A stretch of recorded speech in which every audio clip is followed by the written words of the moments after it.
Welcome back to the Piping Pastor. Well, I've been gone for a couple of weeks. I was on holiday in Indiana, visiting my oldest. She's taking her summer break in Indiana this year, so she could work. I think I've discussed that before. But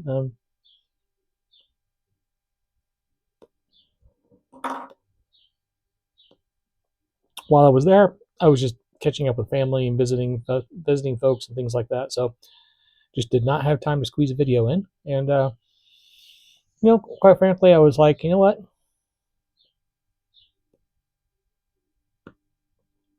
I'm going to devote this time just to be visiting with family and friends and stuff like that. So if I have time to go off on the back porch and have a pipe, I just want to decompress, be by myself, and not have to worry about anything but the pipe and the cup of coffee I have. So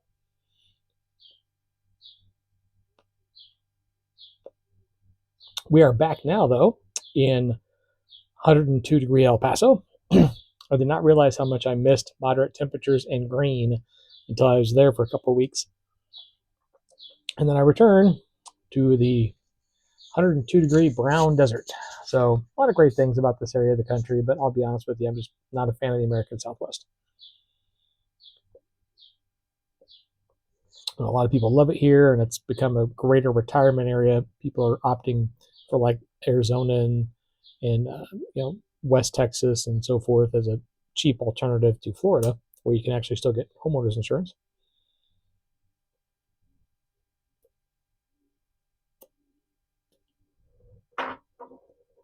But just not my thing. But anyway, we're here anyway. So try to not play with my microphone on and off,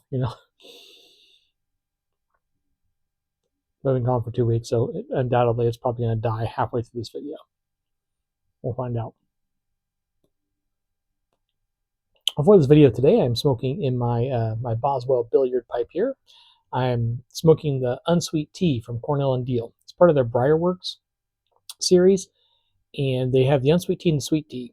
And I got the unsweet tea. It's a non-cased tobacco. There have been some reviews where people are like, oh, I can really taste the tea topping. There's no such thing as a tea topping.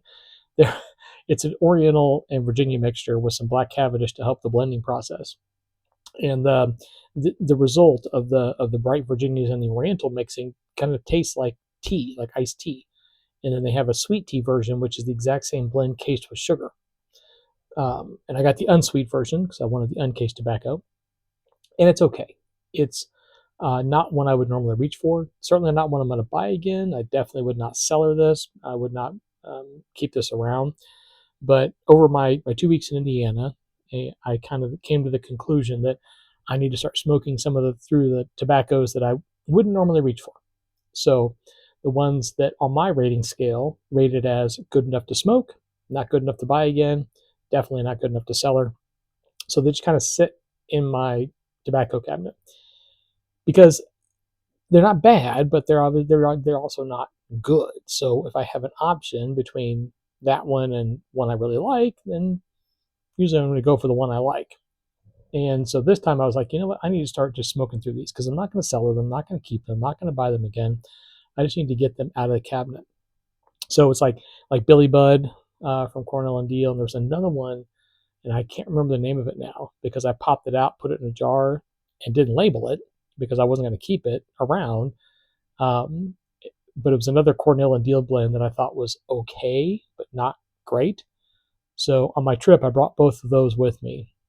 And then the unsweet tea I left here, but I'm going to work on getting through this one now. So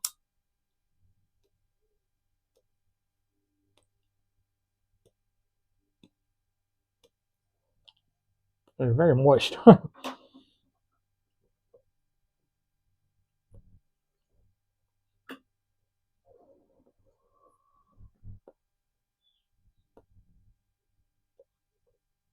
I retained a lot of moisture in that jar. But it sat for about 2 months without me even getting into it.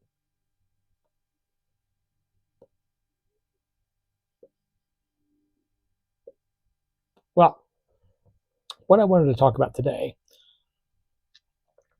is a topic that's come up on a couple of channels. And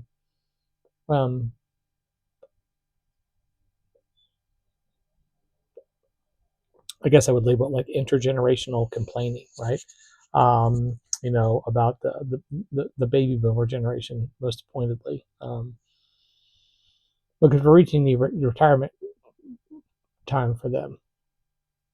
Actually, we kind of been in that area of time for them for a while. I think the baby boomer generation has been retired for several years now.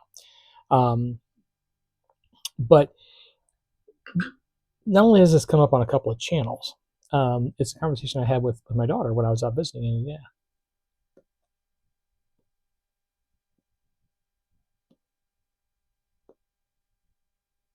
Because her generation and those around it have a lot to say about the baby boomers.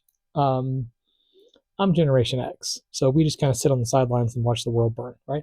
But, but there's this intergenerational conflict that it's almost kind of skipped over the Gen Xers, the children of the baby boomers, and has gone to our children, who are, for many of us now in their 20s and so forth, and out in the job force and facing all these issues of limited employment options and so on and so forth. And they get this kind of attitude from the baby boomers like, well, what are you just sitting around for? Why do you have student loans and no way to pay it off? Why don't you get a job? Why don't you do something? And there's this um, almost kind of derisive attitude from the baby boomers to was it Gen Y, whatever that generation is after us, right? And so my daughter and I were having this discussion about this, and I said, it's that doesn't really come from a completely honest place from the boomers, because they were gifted through no effort of their own a booming United States economy. After World War II, when their parents returned from World War II, the United States was the only manufacturing hub available. Europe was decimated. The Southeast had not developed yet. So if you wanted to build something, you had to build it in the US. You had no options. And so all the rebuilding that was going on in the years after World War II was all based in the United States. And that was all happening while the children of those war vets were growing up. So manufacturing jobs aplenty. You could go to high school, graduate, get a manufacturing job, stay in the same job for 20 years, make tons of money. That was also this huge resurgence, or this huge not resurgence, the huge um, burgeoning birth of labor unions. Kind of coupled right along with that huge manufacturing boom. So not only do we have huge manufacturing like they do in Southeast Asia right now, we also had protection for workers, and we also had a wage protection and unions fighting for, and you can have different opinions on unions. This is not about that, but making sure that all that manufacturing that was being built was being paid for. And this is all prior also to the big turn in the 1980s in Reaganomics, when we went from CEOs making about 10 times the amount that their average worker went to 100 times. The idea was trickle down economics in the 1980s. And the idea was that if these top earners in these companies made more money through tax breaks and so on and so forth, and getting stock options instead of salary at a lower tax rate and so forth, that all that money would trickle down. Well, it didn't. I mean, it stayed where it was. Um, but they were benefiting from all that, from the 1950s up to the 1980s and 90s. And so yes, yeah, for them it was a lot easier, and it's nothing they did. They were handed this economy. They were gifted with all these benefits, and so yes, of course they were successful. Of course they were able to build good retirement accounts and buy a house, and put their kids, us, my generation, Generation X, in many cases help pay for school and so forth. So student loans were not needful, or at least not needful in great supply. So the the kind of high-handedness that I think that the boomer generation gives to those people in their 20s and 30s right now, um, it's not helpful. First of all, it just creates a further generational rift, and second of all, it doesn't come from an honest place. If I just gave you $1 million and you lived a great life, could you then look down on someone who wasn't given $1 million and say, "Well, you just have worked harder"? Well, you were kind of set up, right? Um, Unfortunately, um, we were not able to set up the next two generations after that. And so they do have a much harder time.